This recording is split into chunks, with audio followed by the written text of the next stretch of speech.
आज के इस वीडियो में हम स्विच केस के बारे में डिस्कस करने जा रहे हैं। इसकी डिटेल में जाने से पहले एक एग्जांपल देखते हैं। यहाँ हमारे पास एक फैन है, एक बल्ब है और एक टीवी है और इनको कंट्रोल करने के लिए हमारे पास 3 स्विच हैं। पहले स्विच को जब हम ऑन करेंगे तो आपका फैन ऑन हो जाएगा।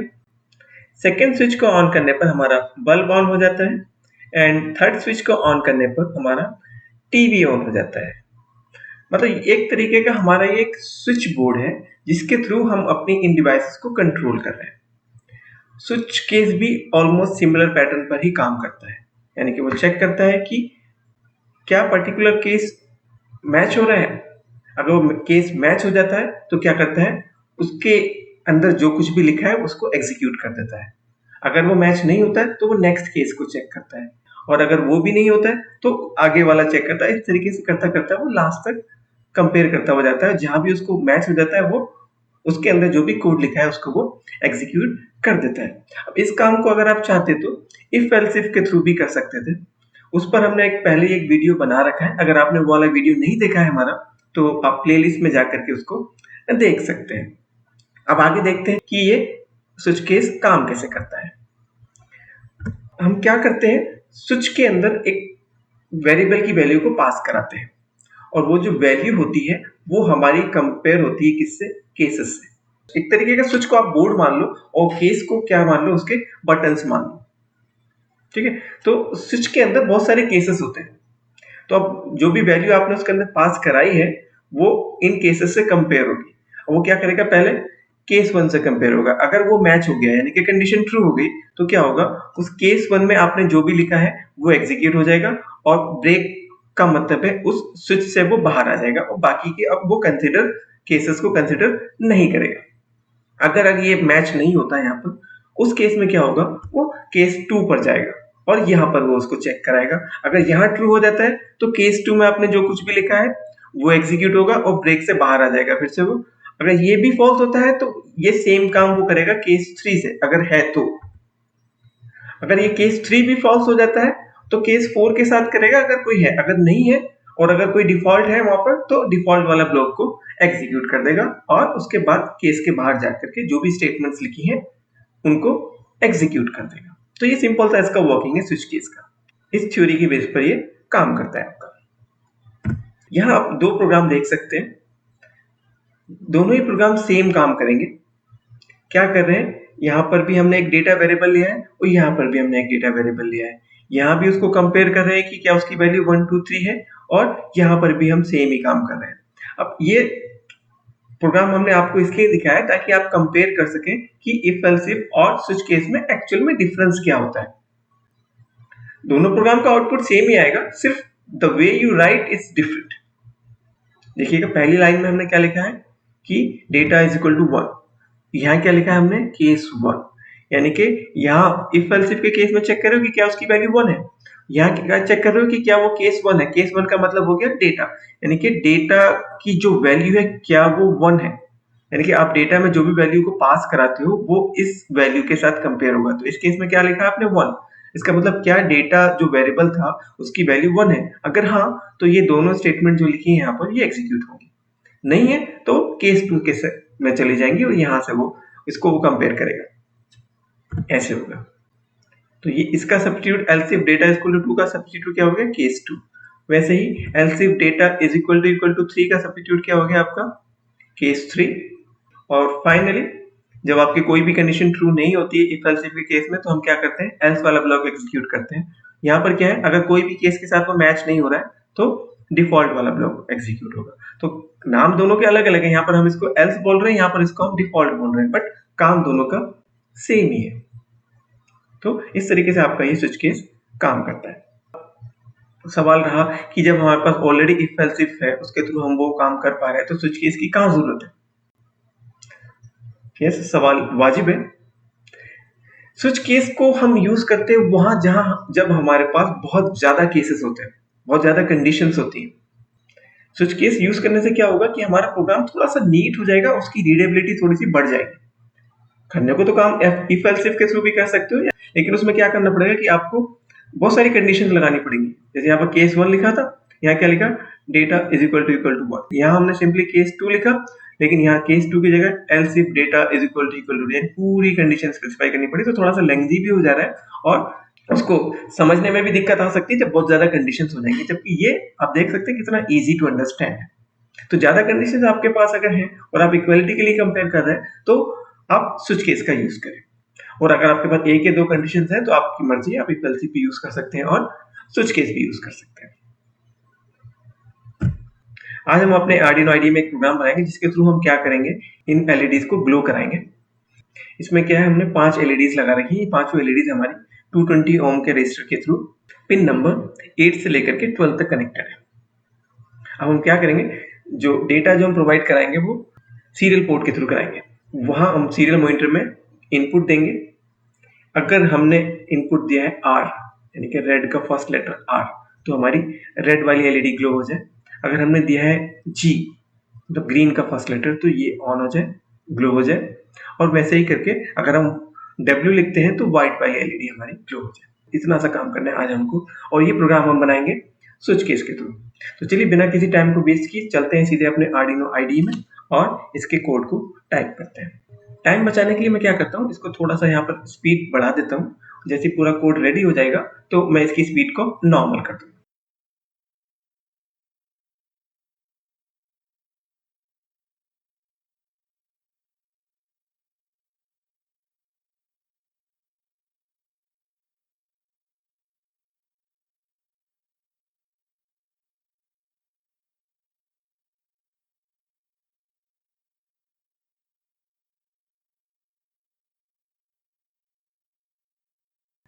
कोड हमारा रेडी हो गया।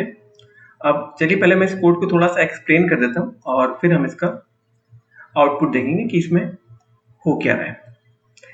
टॉप पर मैंने क्या किया है, यहाँ पर एक वेरिएबल डिक्लेयर किया है डेटा नाम से, जिसको मैं यूज कर रहा हूँ अपना जो सीरियल कंसोल से डेटा को रीड कराने के लिए। सेटअप में सिंपल सा हमने एक लूप लगाया है, इसके थ्रू हमने पिन को कॉन्फ़िगर किया है एज आउटपुट, पिन नंबर 8 से लेकर के पिन नंबर 12 तक।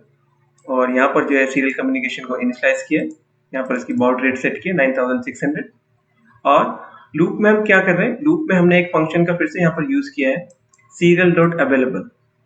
ये क्या करता है, ये आपको रिटर्न करता है कि आपने वहां सीरियल मॉनिटर पे जब आप जाके टाइप करते हैं, यहाँ अगर हम बात करें, मैं खोल के दिखाता हूँ आपको, यहाँ पर आप टाइप करेंगे, सपोज आपने टाइप किया यहाँ पर 1 2 3, तो ये चेक करेगा कि यहाँ पर कितने जो कैरेक्टर्स का इनपुट आपने प्रोवाइड किया है, और वो स्टोर हो जाएगा आकर के आपके सीरियल बाइट काउंट के अंदर। तो हम चेक करते हैं कि क्या कोई सीरियल डेटा अवेलेबल है इस फंक्शन के थ्रू, और कितने जो बाइट्स अवेलेबल है उसके अंदर। तो हम क्या कर रहे हैं, यहाँ पर सिंपली वो डेटा को रीड करके स्टोर करा रहे हैं कहाँ पर, इस वेरिएबल में। ये हमने अपना खुद का वेरिएबल नेम लिया है, आप चाहें तो इसको जगह कोई और नेम भी ले सकते हैं। इसके बाद यहाँ पर इफ के थ्रू हम चेक कर रहे हैं कि क्या वो मोर देन 0 है, यानी कि आपने वहां से कुछ इनपुट दिया है तो ऑब्वियसली वो मोर देन 0 होगा। आपने सपोज लिखा R, तो उसकी वैल्यू कितनी हो जाएगी 1, और 1 आपका 0 से ज्यादा होता है। इसका मतलब ये कंडीशन क्या हो जाएगी, ट्रू हो जाएगी। अब ट्रू होने पर क्या होगा, ट्रू होने पर जो भी आपने इस ब्रैकेट के अंदर लिखा है वो एग्जीक्यूट होगा। ठीक है, तो अब पहला स्टेटमेंट क्या है इसके अंदर, पहला स्टेटमेंट है serial.read। अब यानी कि आपने जो डेटा वहां पर एंटर किया है उसको बाइट बाय बाइट रीड करने का काम करता है ये आपका रीड फंक्शन। तो यानी कि वो जो आपने एंटर किया है वो स्टोर होके आके कहाँ स्टोर हो जाएगा, आपका डेटा के अंदर। अगर आपने लिखा है सपोज RG, तो क्या होगा, पहले R इसके अंदर स्टोर होगा और नेक्स्ट टाइम इसके अंदर G स्टोर होगा। तो क्योंकि वो रीड क्या करता है, बाइट बाय बाइट कैरेक्टर्स को रीड करता है। हम मान के चलते हैं आपने सिर्फ R टाइप किया है, तो उस केस में क्या होगा, इसकी वैल्यू कितनी होगी, डेटा की वैल्यू R पे। अभी R किसको पास हो गया, आपके स्विच केस को पास हो गया। अब उसने क्या किया, यहाँ पहले केस से कंपेयर किया कि क्या उसकी वैल्यू R है, नहीं है। सेकंड में गया, क्या उसकी वैल्यू R है, नहीं है। क्या उसकी वैल्यू R है, यहाँ भी नहीं है। क्या उसकी वैल्यू R है, यहाँ भी नहीं है। क्या उसकी वैल्यू R है, यस यहाँ है। यहाँ कंडीशन ट्रू हो गई, आपकी केस ट्रू हो गया यहाँ पर। तो क्या करेगा वो, जो पिन नंबर 12 पर जो LED कनेक्टेड है, जो हमारे केस में है रेड वाली LED, उसको क्या कर देगा, हाई कर देगा। हाई करने का मतलब क्या हुआ, वो ग्लो हो जाएगी।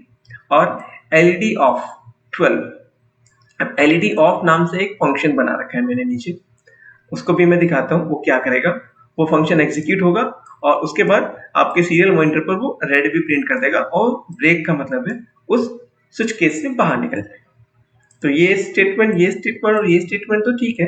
इस स्टेटमेंट को देखते हैं कि यहाँ क्या हो रहा है, एलईडी ऑफ में एक्चुअली क्या हो रहा है। एलईडी ऑफ में अगर हम जाए तो ये हमारा जो फंक्शन है वो है एलईडी ऑफ। यहाँ पर फंक्शन बनाया है, यहाँ पर एक जो पैरामीटर पास किया है एलईडी पिन नाम से, ठीक है। यहाँ आप देखें अगर ध्यान से आर के केस में, तो मैंने यहाँ क्या पास कराया था, 12 पास कराया था। तो इसका मतलब क्या हुआ, एलईडी पिन की वैल्यू कितनी हो गई, 12।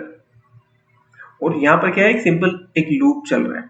लूप की वैल्यू कहाँ से कहाँ तक जा रही है, 8 से लेकर के 12 तक। तो हमारी जो एलईडीज थी सारी वो कहाँ कनेक्टेड थी, पिन नंबर 8, 9, 10, 11, 12। तो इसीलिए हमारा लूप कहाँ से कहाँ तक जा रहा है, 8 से लेकर 12 तक हमने लूप चलाया इसके अंदर। तो इस केस में क्या हो रहा है कि सबसे पहले हमारी वैल्यू क्या आ रही है, यहाँ पर 8 आ रही है। तो 8 इज नॉट इक्वल टू 12, तो क्या करेगा, उसको लो कर दिया उसने। उसके बाद क्या किया, 9 को उसने चेक किया, 9 is not equal to 12, yes, उसको भी लो कर दिया। 11 को भी लो कर दिया, और 12 को क्या करेगा, वो लो नहीं होने देगा, 12 को सिर्फ हाई रखेगा। तो इसकी जरूरत कहाँ हमको पड़ रही है, इसकी जरूरत हमको वहां पड़ रही है, सपोज आपने पहली बार में तो इसको रेड ग्लो करा दिया, उसके बाद जैसे ही आप ग्रीन टाइप करोगे तो आपको पिछला वाला रेड को ऑफ करना है।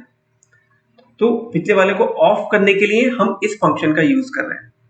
तो ये क्या करेगा, जो वैल्यू आप पास करा रहे हैं यहाँ पर, यानी कि जो आपने यहाँ पर पास किया रेड के केस में 12 वाली एलईडी को ऑफ नहीं करेगा, बाकी सबको क्या करेगा, ऑफ कर देगा। एलईडी पिन का मतलब क्या है, रेड के केस में 12, अगर वो 12 नहीं है तो उसको ऑफ कर दो, ठीक है।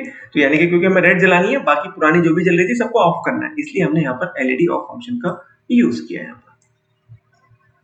पर। ओके, अब उसके बाद एक और केस हो सकता है, सपोज आपने टाइप कर दिया वहां पर ए, अब ए नाम से तो कोई एलईडी है ही नहीं, तो उस केस में क्या होगा, डेटा की वैल्यू ए हुई और वो सीधा यहाँ से कंपेयर करता हुआ है, ये कंडीशन फॉल्स, यहाँ भी मैच नहीं हुआ, यहाँ भी मैच नहीं हुआ, यहाँ भी मैच नहीं हुआ, यहाँ पर भी नहीं हुआ, और तो उस केस में क्या होगा, वो डिफॉल्ट वाले केस में जाएगा, यानी कि डिफॉल्ट में आपने जो कुछ भी लिखा है वो एग्जीक्यूट होगा। अब यहाँ पर हमारे पास 3 स्टेटमेंट है।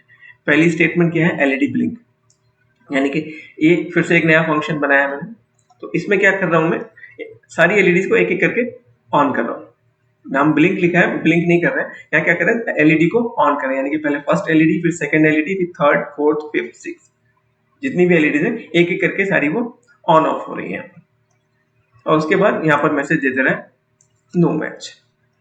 देखिए अब ये फंक्शन में देखते हैं एलईडी ब्लिंक नाम का फंक्शन क्या कर रहा है, वही सेम काम हो रहा है, 8 से लेकर 12 तक जा रहे हैं हम, और क्या कर रहे हैं, पहले वाली एलईडी को, यानी कि पहले 8 वाली एलईडी को हाई किया, 100 मिलीसेकंड का डिले, फिर उसको लो किया, फिर 9 वाली को हाई किया, 100 मिलीसेकंड का डिले, उसको लो किया, ऐसे करते करते वो लास्ट एलईडी तक जाएगा, यानी कि उसको ऑन करेगा, 100 मिलीसेकंड के बाद ऑफ कर देगा, ऑन करेगा, 100 मिलीसेकंड के बाद ऑफ कर देगा।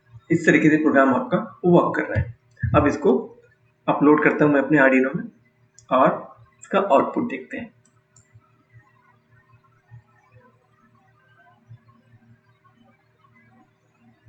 यहाँ से मैं अपना सीरियल मॉनिटर ऑन कर लेता हूँ और यहाँ पर हम वैल्यू पास करते हैं, सपोज आर, और यहाँ सेंड पर क्लिक करते हैं। देखिए जैसे मैंने आर टाइप किया, यहाँ पर मेरा रेड शो किया और मेरी रेड वाली एलईडी ग्लो हो गई।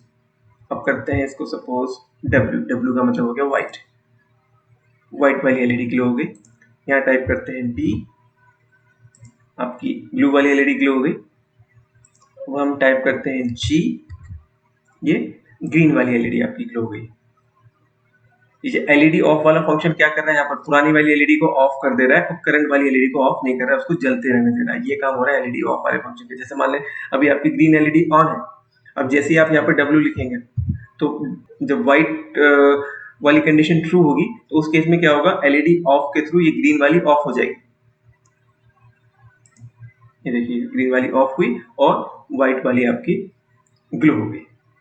अब अगर यहाँ पर टाइप कर दें आप आर जी, मैंने बताया क्योंकि डेटा जो है वो RGB 3 कर देते हैं, तो इसमें क्या होगा, डेटा आपका बाइट बाय बाइट आता है, पहले R आएगा, फिर G आएगा, फिर B आएगा, तो तीनों एक एक करके ये ऑन होनी चाहिए। इसको चलिए रन करते हैं, पहले रेड हुआ, फिर ग्रीन हुआ, फिर ब्लू हुआ, देखिएगा।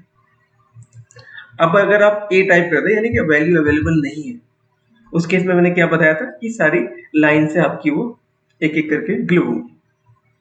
देखिएगा अब 2 बार ए टाइप कर दें, उस केस में क्या होगा, 2 बार वो सीक्वेंस रिपीट होगा। देखिएगा फर्स्ट टाइम हुआ, उसके बाद सेकेंड टाइम हुआ।